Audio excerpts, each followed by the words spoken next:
News last week as well, yes. Oh, good. All right, thank you so much. Great points, Bob. Great questions or things that you raised. I'm not omnipresent. People call up and, and like say something, and you explain to me what you're saying. Common side effects is the name of this person from Hawaii. You're on the air. Go ahead. Go on. Hey, go ahead. Yeah, I just want to first to say that I appreciate your show, and I'm a subscriber, and I like the pollen burst a lot. Thank you. And yeah, it's really awesome. For sure, I don't agree with everything you say, but man, what a world if we agree with everything that everybody said. That would just be ridiculous. Well, if 10% of what I'm saying is true, we're in crazy town, and believe me, most of what I'm saying is true. And people say, well, what's a lie then? No, I'm sure I'm wrong about some things. But look, most of what I'm saying is pretty accurate. You can have different perspectives, different angles. There's optical illusions. So sometimes politically I get things wrong because I don't see it correctly or I augment my understanding. But go ahead, sir. You got the floor. Yeah, I've been listening to you for a long time, and so I think I have a good reference point of what you say and what you stand by and the fruits that you actually bear. And I was telling the other brethren, I was like, I'm tired of people telling me about this Jew conspiracy thing, because it's like, if somebody comes to me and say, oh, it's the Jews, I'm like, I look at them like they're crazy, because first of all, that's so vague. Even if it could be true or whatever, it's so big. So I'm like, look, man, this man calls out the Rothschilds every time, and he calls out the other perpetrators of these crimes. So how can you sit there and tell me that he is, holding this conspiracy for the Jews? And don't you understand how this man is like the tip of the spear in the alternative media? He can't just come out and say stupid stuff like that, So and there's like a lot of stuff that I don't agree with you about, but to you come off like a real person to me. And right now, I know how you speak upon the sincerity of people, and you come off real. And that's well, thank you, sir. So do you. Look, all I'm trying to do is get people thinking, but I'm trying to bring people together, so I don't make it and say evil comes from white people, or evil comes from black people, or evil comes from Asians, or evil comes from Jews, or evil comes from Christians, or the evil comes from the Muslims. I mean, that's what Bill Maher said. He said the evil really is the Muslims. They really are the problem. And my whole issue, meanwhile, the CIA is openly running the very group he's talking about.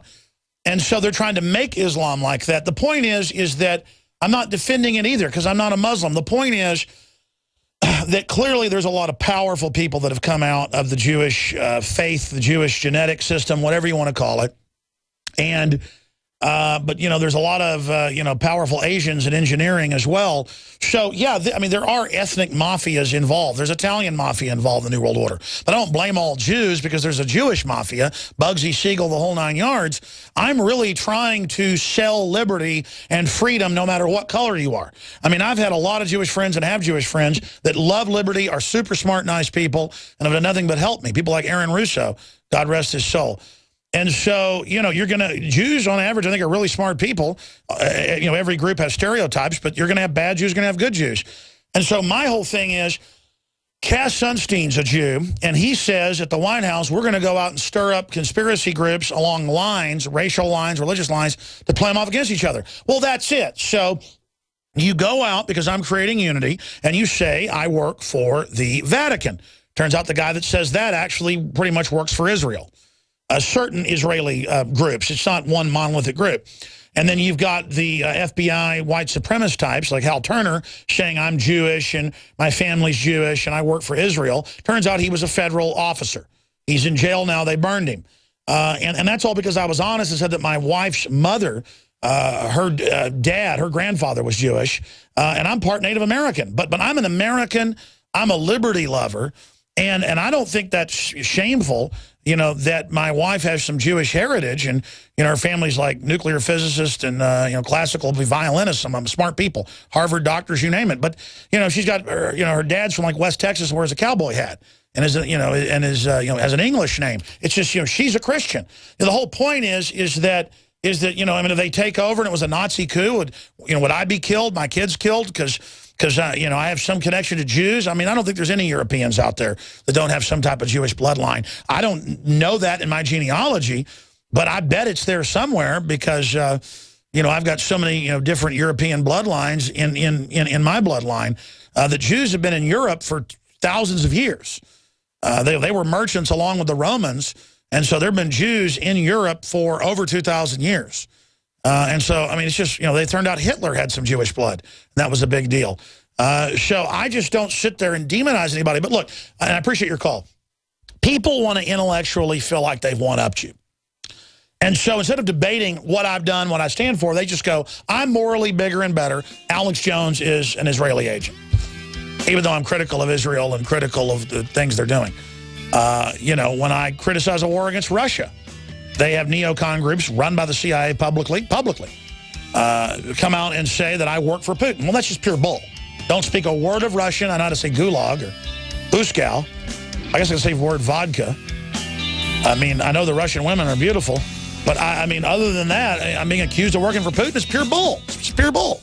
Hey, this is Steve C. I mentioned this earlier. I want to play it now. This is Chucky Schumer 2 years ago saying there should be limits on C-SPAN, in the Senate floor, in the Senate podium, about restricting the First Amendment. Now, Jay Rockefeller has also, we played the clip, said they need to get rid of free speech and we'd be better off without an internet. So here is Chucky Schumer. So I believe there ought to be limits because the First Amendment is not absolute. No amendment is absolute. You can't scream fire falsely in a crowded theater. We have libel laws. We have anti-pornography laws. Can't be pro-life. We'll censor you and have the IRS come after you. Yeah, and he uses that as fire in the theater. That's a call to action. That's kill that person. That's a call to violence. That's not First Amendment. That is a call to action. Totally different, and you know it as a lawyer. Now, let's go to the new piece, a little clip from Fox News about a new First Amendment that Lord Schumer is proposing.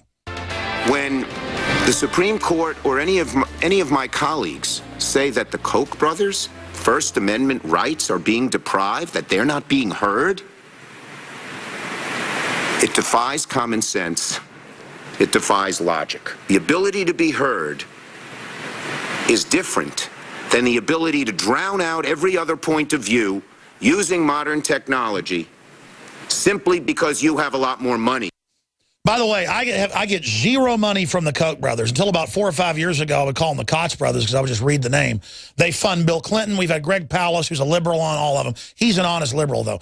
He will tell you the Koch brothers fund both parties. They're in a fight with Soros. And they've been funding some of the mainline Republican Tea Party groups that tried to take over the real Tea Party that Ron Paul started. And that this audience started like 8 years ago. But I love it. People go, oh, Alex Jones, you work for the Koch brothers. And they say it with a satisfaction like I'm a nobody and they're this big moral person. I work for the Koch brothers. I work for Israel. I work for Putin. I work for the Vatican. I can't work for them all. I work for me and liberty and you. Because if I'm going to be free, you need to be free. But it just changes the subject. I'm not running your life. I'm not signing you on to the trillions in debt. I'm the one saying General Electric and Google should not be able to escape taxes. The Koch brothers shouldn't be able to outside the country. Any of them. You know, it's just ignore the work we've got to do and just say, oh, Alex is an agent. You know, Alex said he'd had some family that worked in, you know, clandestine operations. Yeah, I told you that on the show to explain that they said the government was corrupt and evil and that I was on the right track. Duh, being honest. Kind of like I admitted that I've been involved in abortions back when I was a teenager in early college. I didn't like that it happened, but it happened and my activity contributed to it, and I apologize and I repent for it. I told you that as part of full disclosure. And I don't care that I'm being criticized. That's going to happen when it's like Fight Club. Everywhere I go, people are like, yes, Mr. Jones. I mean, the listenership is huge. It's incredible. It's an incredible responsibility. I'm on the opposite of a power trip, how big this show is. But I want you out there who aren't government agents to stop being mentally ill and to get past just calling everyone a government agent. You'll know a government agent. They'll be promoting 2 + 2 = 5. All right, doing some overdrive to take your calls. Be ready, Carl and others. Carl and Bob and others. I'm going right to you. Right to you. Infowars.com. Alex Jones here to tell you about how you can help spread liberty worldwide while also enjoying what I have found to be the best tasting 100% organic coffee on the planet. For more than a decade, my favorite coffee has come from the high mountains of southern Mexico, where the Chiapas farmers grow their unique shade-grown Arabica beans. We have now managed to secure these sought-after beans in a highly customized blend. Discover and try a bag of the Patriot Blend 100% organic coffee at InfoWarsLife.com. This coffee gives you a long, smooth pick-me-up for hours without the headaches and heartburn that so many other coffees give me personally. Hands down, this is my favorite coffee, and it's taken us years to secure connections directly to the Chiapas Mexican farmers. Drop by the site today, order a bag or two, and I don't think you're going to be disappointed. Available in original or with our immune support infusion blend. You will be supporting a free press, all the while enjoying a truly great tasting cup of my favorite coffee. Available at InfoWarsLife.com.